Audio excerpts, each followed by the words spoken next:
Se tem alguém no mundo que não devia ficar confuso com o mundo, são os cientistas. O trabalho deles é justamente entender tudo aquilo que deixa a gente de cabelo em pé. Mas às vezes, até os cientistas ficam sem palavras. Estes são os achados mais incríveis que a ciência ainda não consegue explicar. Número 20. As luzes de Marfa. Sempre que luzes misteriosas surgem no céu, surgem teorias. E na maioria das vezes a primeira suspeita é objetos voadores não identificados. Mas o caso das luzes de Marfa, no oeste do Texas, é diferente de tudo. E por mais que se joguem hipóteses, nenhuma convence de verdade. Essas luzes aparecem nos arredores da cidade de Marfa, no deserto texano. São orbes brilhantes, do tamanho de bolas de basquete, com cores como branco, vermelho, amarelo e azul. Elas piscam, flutuam, cortam o céu, cintilam e às vezes até se dividem em duas. Aparecem com qualquer clima, em qualquer época do ano, mas só em uma média de 12 noites por ano. O primeiro registro foi em 1883, e desde então, ninguém conseguiu decifrar o mistério. Os primeiros colonos achavam que eram fogueiras. Durante a Segunda Guerra Mundial, pilotos tentaram achar a origem dessas luzes, mas não encontraram nada. Cientistas tentam explicar. Alguns acreditam que se trata de refração de luz provocada por diferentes temperaturas no ar. Outros acham que os gases fosfina e metano, os mesmos que causam luzes em pântanos, são os culpados. Um engenheiro aeroespacial aposentado sugeriu que seriam cargas piezoelétricas geradas por rochas ígneas. Mas a verdade é que ainda não sabemos. Número 19. As bolas de fogo de Naga. Se um dia você tiver a chance de viajar pela Tailândia em um mundo pós-pandemia, uma excelente ideia é programar sua visita para coincidir com um dos festivais mais enigmáticos e únicos do país. O famoso Festival das Bolas de Fogo de Naga. Esse evento surpreendente e fascinante acontece todos os anos nas cidades de Nong Khai e Phon Phisai, que ficam às margens do rio Mekong, no norte da Tailândia. Durante o festival, multidões imensas se reúnem ao longo do rio para observar um fenômeno incrível. Centenas de esferas de fogo vermelhas e brilhantes que parecem sair das águas do Mekong e subir rapidamente até o céu noturno. E não se trata de fogos de artifício comuns ou de algum show pirotécnico sincronizado. Ninguém sabe ao certo o que essas bolas de fogo realmente são. A única certeza é que elas surgem misteriosamente entre o fim de outubro e o início de novembro. Pairam no ar por alguns segundos e depois desaparecem sem deixar vestígios. Os moradores locais acreditam que essas bolas de fogo são manifestações do espírito de uma criatura mitológica que habita o rio. A enorme serpente chamada Phaya Naga é uma explicação cultural e espiritual profundamente enraizada na tradição local. Mas como era de se esperar, os cientistas tentam oferecer alternativas baseadas em teorias mais racionais. Embora nenhuma delas tenha sido comprovada até hoje. Uma dessas hipóteses científicas sugere que as bolas de fogo são causadas por gás metano, um gás inflamável que pode se acumular quando matéria orgânica se decompõe debaixo da terra ou do leito do rio. Quando essas bolhas de gás atingem a superfície e entram em contato com o oxigênio da atmosfera, podem pegar fogo espontaneamente. Outros pesquisadores acreditam que seja necessário um alinhamento muito específico entre o Sol, a Lua e a Terra para que o fenômeno aconteça. E que esse alinhamento, junto com as condições únicas do rio Mekong, pode gerar as esferas. Além disso, há também uma teoria relacionada ao ambiente alagado e pantanoso da região. Ela aponta que o rio libera gás fosfina, que, assim como o metano, pode se inflamar ao entrar em contato com o ar. Mas por enquanto, tudo ainda está no campo das possibilidades. A verdade é que, até hoje, ninguém conseguiu dar uma resposta definitiva sobre as misteriosas bolas de fogo de Naga. Número 18. O Sudário de Turim. O Sudário de Turim, também conhecido por muitos como o Sudário Sagrado, é um pano de linho que exibe a imagem em negativo de um homem, e que há séculos alimenta debates fervorosos entre religiosos, céticos e cientistas. Uma das teorias mais difundidas e populares sobre esse artefato é a de que ele seria o próprio pano usado para envolver o corpo de Jesus Cristo após sua crucificação. O sudário foi mencionado pela primeira vez por volta do ano 1354. No entanto, apenas algumas décadas depois, em 1389, o então bispo da cidade de Troyes, na França, declarou publicamente que o objeto era uma falsificação. Ainda assim, o tecido sagrado foi preservado. Desde o ano de 1578, ele está guardado e exposto na Capela Real da Catedral de Turim, localizada no norte da Itália. Curiosamente, a Igreja Católica nunca declarou oficialmente que o sudário é autêntico, mas também nunca o desmentiu. O Papa Francisco, por exemplo, já se referiu a ele como um ícone de um homem flagelado e crucificado, o que mostra um reconhecimento simbólico, mas não uma confirmação de sua origem divina. Com os avanços da ciência moderna, pesquisadores decidiram usar a tecnologia disponível para tentar descobrir a real origem do tecido. Em 1988, cientistas realizaram um teste de datação por radiocarbono, e o resultado apontou que o tecido datava de um período entre os anos 1260 e 1390, ou seja, plena Idade Média. Esses dados colocam em xeque a teoria de que o sudário seria da época de Cristo. Mesmo assim, muitos acreditam que o teste possa ter sido impreciso. Uma das explicações alternativas é que o pano foi restaurado ou remendado na Idade Média, o que teria interferido no resultado do teste. Outra possibilidade seria uma contaminação por impurezas externas ao longo dos séculos.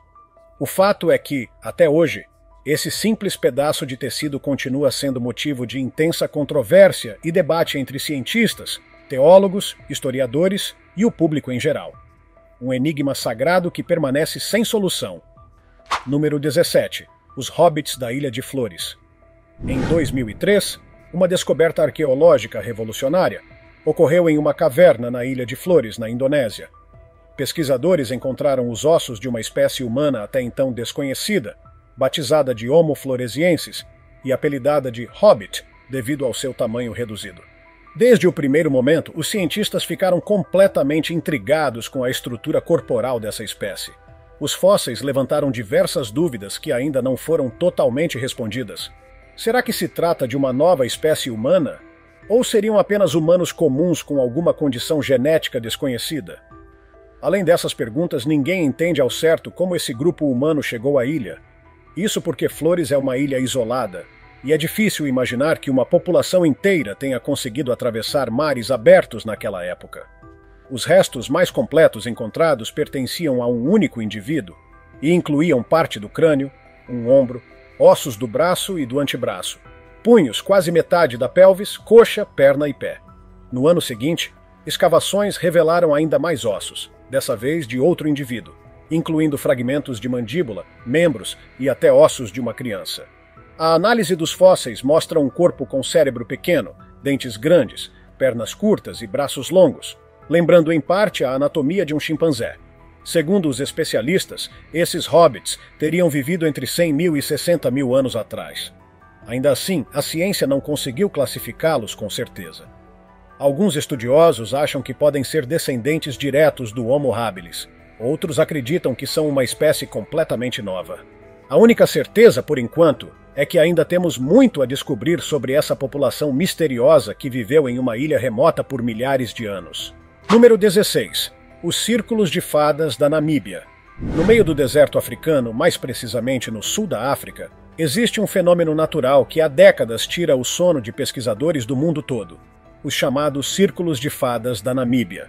São áreas de terra completamente árida, em formato circular, rodeadas por vegetação, e que aparecem de forma misteriosa por uma enorme extensão de território. Esses círculos podem variar bastante de tamanho, indo de cerca de 3 até quase 20 metros de diâmetro. E o mais impressionante, eles estão espalhados por centenas de quilômetros quadrados. Apesar do nome poético, os cientistas não acreditam que tenham nada a ver com fadas ou seres místicos. Só que mesmo assim ninguém conseguiu explicar exatamente como eles se formam. Um dos grandes desafios é o tamanho da área. Fazer experimentos em toda essa região é praticamente impossível, o que limita as possibilidades de estudo. Por isso, os cientistas contam apenas com observações e hipóteses. Uma das explicações mais aceitas envolve a escassez de água no deserto da Namíbia. A teoria diz que as plantas competem por água e as mais fortes acabam monopolizando os recursos.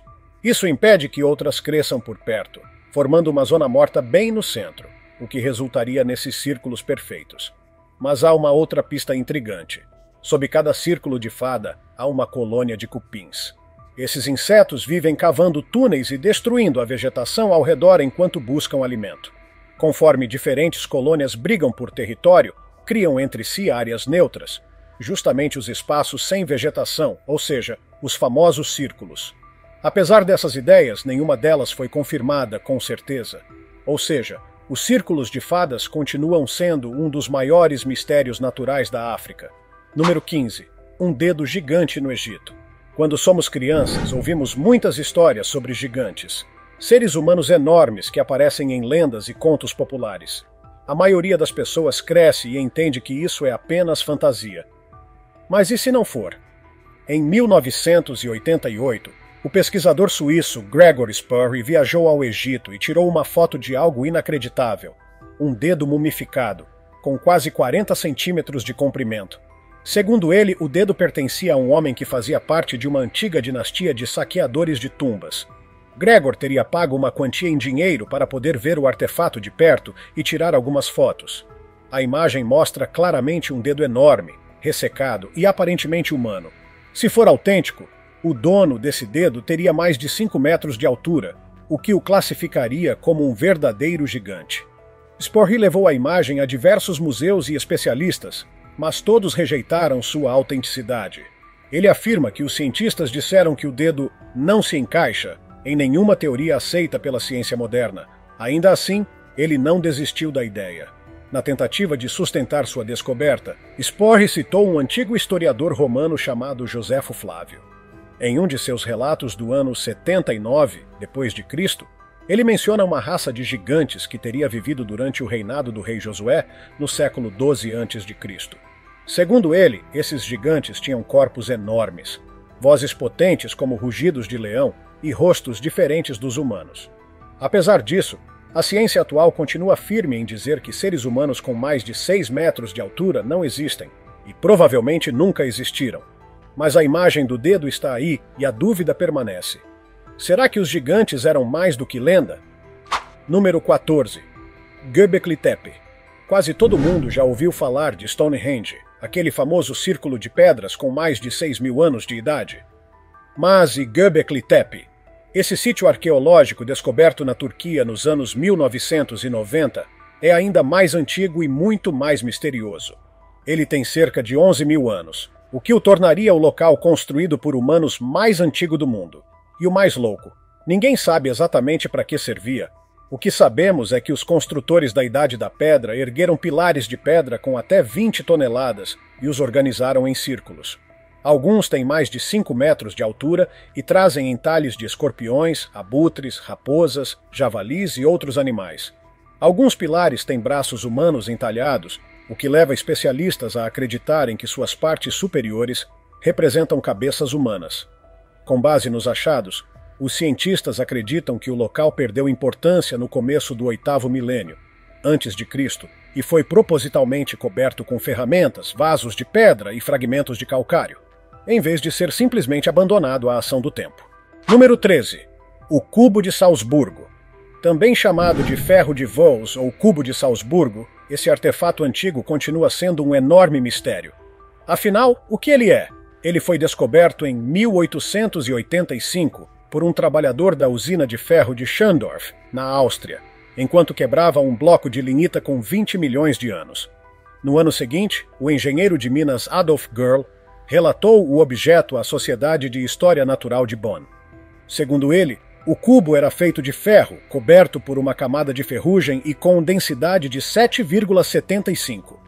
Ele pesava 785 gramas e media aproximadamente 6,7 por 4,7 centímetros. Tinha 4 lados retos e 2 convexos, opostos um ao outro, e sulcos profundos em todas as laterais, mais ou menos na metade da altura. O mais intrigante é que o objeto parece ter sido feito por máquina. Mas ninguém sabe o que ele é, para que servia ou de onde veio. Hoje ele está no Museu Heimathaus de Vöcklabruck, na Áustria. Número 12. As espadas Ulfbert. Pouca coisa deixa arqueólogos boquiabertos, mas as espadas Ulfbert conseguiram. Os vikings eram conhecidos por serem guerreiros poderosos, mas usavam espadas com tecnologia 1000 anos à frente do seu tempo. Cerca de 170 espadas com a inscrição Ulfbert já foram encontradas. Elas datam entre os anos 800 e 1000 depois de Cristo, mas foram forjadas com métodos que só surgiriam no século XIX, em plena Revolução Industrial. No programa de televisão Segredos da Espada Viking, os especialistas explicaram que para produzir esse tipo de espada, seria necessário aquecer o ferro a mais de 1.600 graus Celsius, o suficiente para fundir o minério e remover impurezas. Depois, o ferro era misturado com carbono para ganhar resistência. Mas naquela época, essa temperatura era praticamente impossível de ser atingida. Mesmo assim, as espadas tinham quase nenhuma impureza e continham 3 vezes mais carbono do que qualquer outro metal conhecido daquela era. Bizarro. Número 11. O meteorito marciano. Para muita gente, pedras não são lá muito empolgantes. Mas mesmo quem não liga para rochas vai ficar impressionado com essa aqui. Uma pedra que caiu na Terra na Idade da Pedra e pode provar que existiu vida em Marte milhões de anos atrás. Esse meteorito contém túneis e esferas ricos em carbono que lembram muito as marcas deixadas por micro-organismos ao escavar pedras aqui na Terra. Os autores do estudo preferiram não afirmar diretamente que encontraram prova de vida antiga em Marte, mas esse meteorito fortalece bastante essa possibilidade. Além disso, embora nenhuma evidência concreta de vida tenha sido descoberta até hoje, os cientistas acreditam que o planeta vermelho já foi habitável. Eles encontraram sinais de que rios, córregos e até oceanos cobriam sua superfície há bilhões de anos. O robô Curiosity, da Agência Espacial dos Estados Unidos, inclusive identificou indícios de que Marte pode ter sustentado micro-organismos em algum momento remoto da sua história. Número 10. O mecanismo de Anticítera. Já parou para pensar que a gente pode estar completamente errado sobre o que sabemos das tecnologias antigas?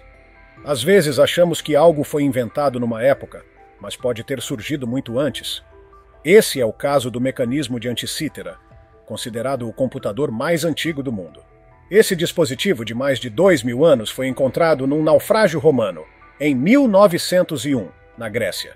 Desde então, tem deixado os cientistas perplexos. Trata-se de um equipamento manual criado na Grécia Antiga, com um nível de complexidade que ninguém imaginava existir naquela época. Acredita-se que ele servia para prever eventos astronômicos, como eclipses.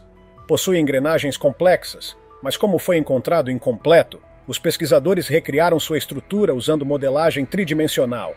Eles conseguiram reconstruir o painel frontal e agora tentam fazer uma réplica completa, com materiais modernos, para entender exatamente como funcionava. Estudos mais detalhados do mecanismo mostram que ele exibia dados do Sol, da Lua e até dos planetas. Um verdadeiro enigma tecnológico da antiguidade. Número 9. O manuscrito Voynich. É muito raro encontrar um livro que ninguém no mundo consegue entender. Normalmente, mesmo que você não entenda o conteúdo, consegue pelo menos identificar o idioma. Mas esse não é o caso do manuscrito Voynich, o livro mais misterioso do planeta. Datado do começo do século XV, ele está guardado na Universidade Yale e já desafiou estudiosos, linguistas, criptógrafos e historiadores. O motivo? Ele mistura números arábicos, letras do alfabeto latino e símbolos completamente desconhecidos. Tamanha estranheza fez com que ele aparecesse em programas de televisão, livros, jogos e músicas. Mas, depois de 3 anos analisando o conteúdo, o egiptólogo alemão Rainer Hennig acredita ter encontrado uma pista. Para ele, o idioma usado no manuscrito tem base no hebraico. Diversas línguas já foram sugeridas, como tcheco, latim e até uma língua asteca chamada náhuatl. Mas Hennig acha que a estrutura das palavras é mais parecida com idiomas semíticos, e acredita que vai levar mais alguns anos até decifrar tudo. Número 8. As Cavernas de Longyu. As Cavernas de Longyu ficam na vila de Xianbei, na província de Zhejiang, na China. Por muito tempo elas foram apenas tema de lendas, lagos sem fundo cheios de água, segundo os moradores. Até que um dia, um homem decidiu descobrir o que tinha lá embaixo. Ele reuniu a comunidade, comprou uma bomba hidráulica e esvaziou completamente uma das cavidades. Após 17 dias bombeando, surgiu algo inacreditável. A descoberta foi feita em 1992 e desde então já foram encontradas 36 cavernas, totalizando 30.000 metros quadrados de escavações feitas à mão. É considerado um dos maiores projetos de escavação da antiguidade.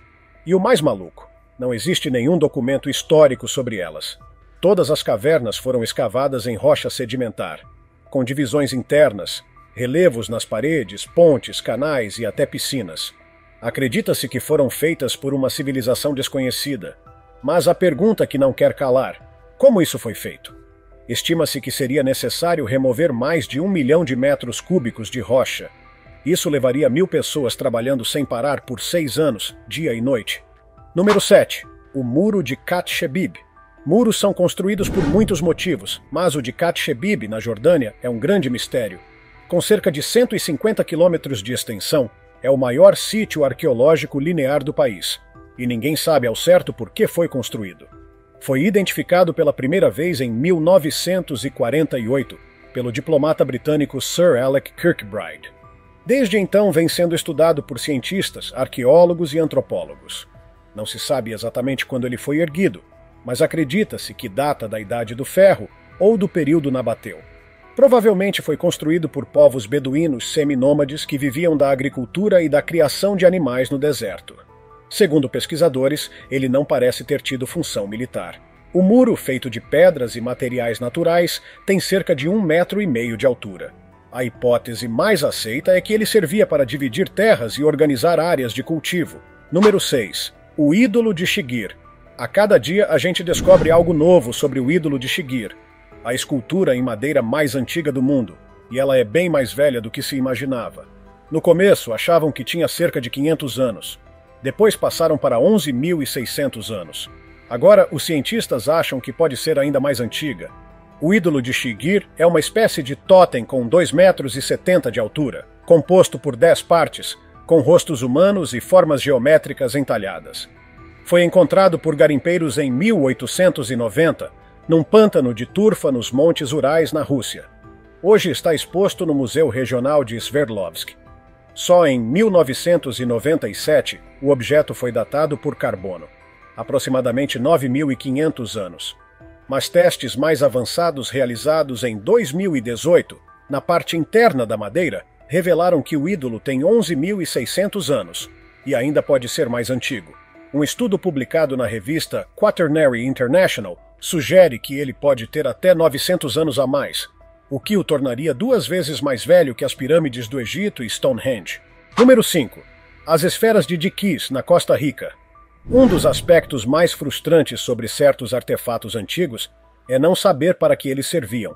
Afinal, naquela época, tudo precisava de muito esforço para ser feito. Ninguém ia sair esculpindo uma pedra gigante por diversão. Certo?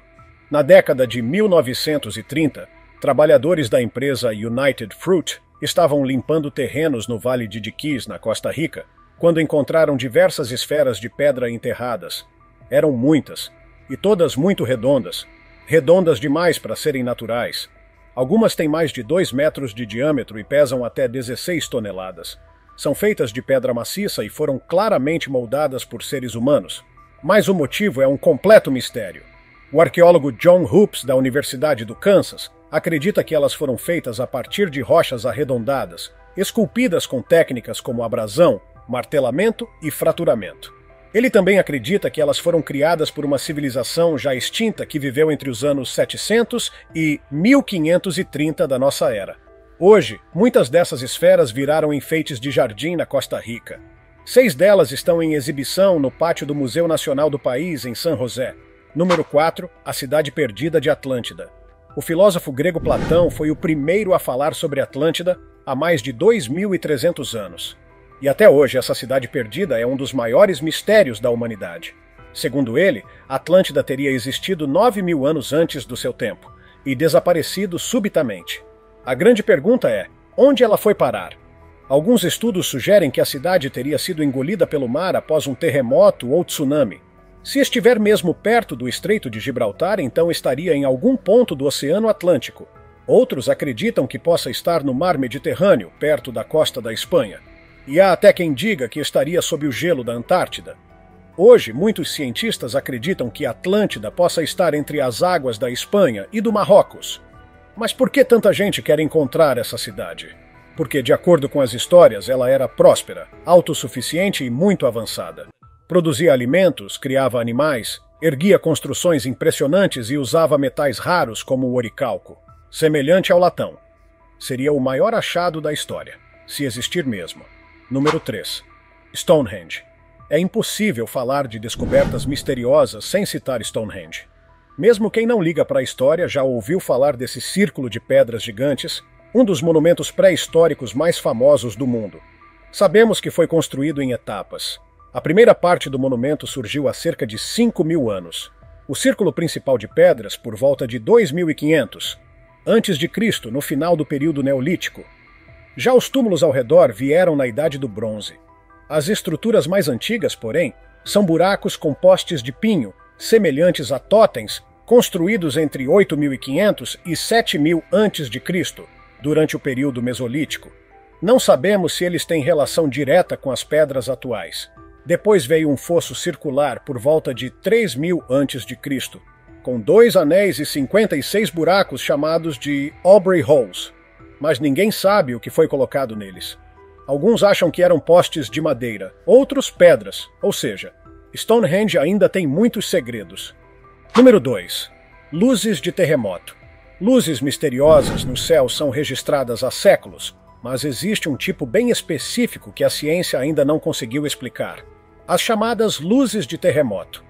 Esse fenômeno luminoso geralmente acontece perto de áreas com intensa atividade sísmica, vulcões ou tensão tectônica.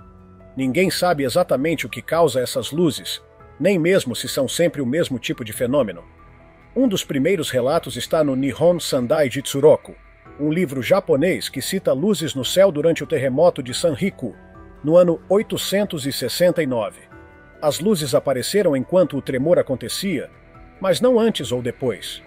Outros registros vieram com o terremoto de Edo, em 1930, o de Kalapana, no Havaí, em 1975, e o terremoto de Sichuan, na China, em 2008. Só que os padrões e distâncias variam. Em 1930, as luzes foram vistas a mais de 110 quilômetros do epicentro. Em 2008, a mais de 400 quilômetros. Também houve relatos mais recentes, como durante a erupção do vulcão Sakurajima, no Japão, em 2011, e flashes azuis em Wellington, Nova Zelândia, em 2016. Uma das teorias mais aceitas diz que o estresse em rochas pode liberar íons na atmosfera, que ionizam o ar e produzem luz. Número 1. A Rocha das Três Baleias. Em San Juan, na Tailândia, existe uma formação rochosa conhecida como Três Baleias. E o nome não é por acaso. Vista de cima, parece mesmo uma família de baleias, mãe, pai e filhote. Essa formação rochosa tem cerca de 75 milhões de anos e fica no topo de uma montanha. Do alto é possível avistar o rio Mekong e até o vizinho Laos. O local é aberto ao público e é um destino turístico bastante procurado na Tailândia. Apesar das muitas fotos circulando na internet, quase não há informações detalhadas sobre essas rochas. Sabemos que são antigas, mas não há registro claro de como se formaram ou que tipo de rocha compõe o trio. Se você souber, conte pra gente nos comentários. E melhor ainda, se já visitou esse lugar, compartilhe sua experiência. Encerramento. Cientistas têm uma posição privilegiada. Eles buscam explicações sólidas para tudo o que encontram. Mas como você viu aqui, nem tudo tem resposta. Algumas coisas ainda são, e talvez sempre serão, um mistério. E você? Tem alguma teoria sobre esses casos? Conte para a gente nos comentários. Se tiver gostado do vídeo, deixe seu like e inscreva-se em nosso canal para acompanhar todas as novidades. Te encontro em um desses vídeos que estão aparecendo agora na sua tela. Cuidem-se, pessoal!